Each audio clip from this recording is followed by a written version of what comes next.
দেশের বিভিন্ন স্থানে সভা সমাবেশ ও মানববন্ধনের আরো খবর জানাচ্ছেন নাদিরা সুলতানা। মাগুরার মোহাম্মদপুরে আধুনিক ডাকবাংলো নির্মাণের ভিত্তিপ্রস্তর স্থাপন করেছেন সংস্কৃতি মন্ত্রী নিতাই রায়চৌধুরী। এটি নির্মাণ হলে উপজেলার সার্বিক উন্নয়নে ইতিবাচক প্রভাব পড়বে বলে আশা করেন তিনি। এবার ত্রিশালে জাতীয়ভাবে কবি কাজী নজরুল ইসলামের জন্মজয়ন্তী উদযাপিত হবে বলে জানিয়েছেন সংস্কৃতি প্রতিমন্ত্রী আলী নেওয়াজ মাহমুদ খৈয়াম। ময়মনসিংহের ত্রিশালে মতবিনিময় সভায় তিনি একথা বলেন।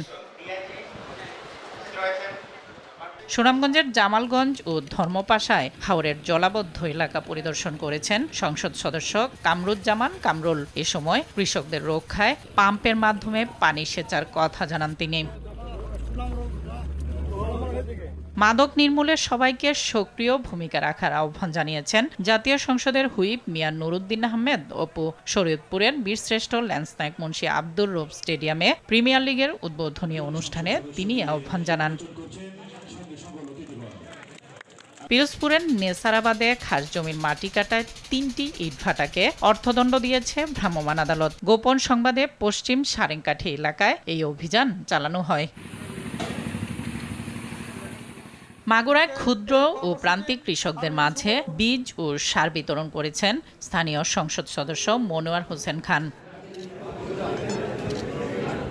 প্রধানমন্ত্রী তারেক রহমানের নির্বাচনী অঙ্গীকার বাস্তবায়নে ঢাকা বরিশাল মহাসড়কের কাশীপুরে বৃক্ষরোপণ করেছে সড়ক বিভাগ। ফুলের শ্রদ্ধা ও নীরবতা কর্মসূচির মধ্য দিয়ে যশোরে গণহত্যা দিবস পালিত হয়েছে। ১৯৭১ সালের এই দিনে পাকিস্তানি হানাদার বাহিনী শহরের মসজিদ, মাদ্রাসা, গির্জা, হাসপাতাল, থানা সহ বাড়িতে বাড়িতে হামলা চালিয়ে নিরীহ বাঙালিকে হত্যা করে।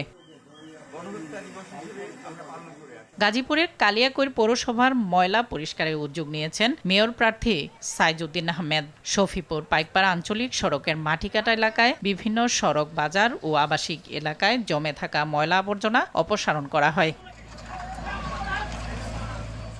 বগুড়া সদরের উপনির্বাচন সামনে রেখে প্রতিপক্ষের বিরুদ্ধে সংবাদ সম্মেলন করেছেন জামাতের প্রার্থী আবিদুর রহমান সোহেল। সন্ত্রাসীদেরকে বিএনপির সাথে আমরা দেখতে পাচ্ছি। পায়ে হেঁটে ১৫০ কিলোমিটার পদযাত্রা করার লক্ষ্যে বরিশাল থেকে রওনা হয়েছেন ৪ জন রোভার স্কাউট।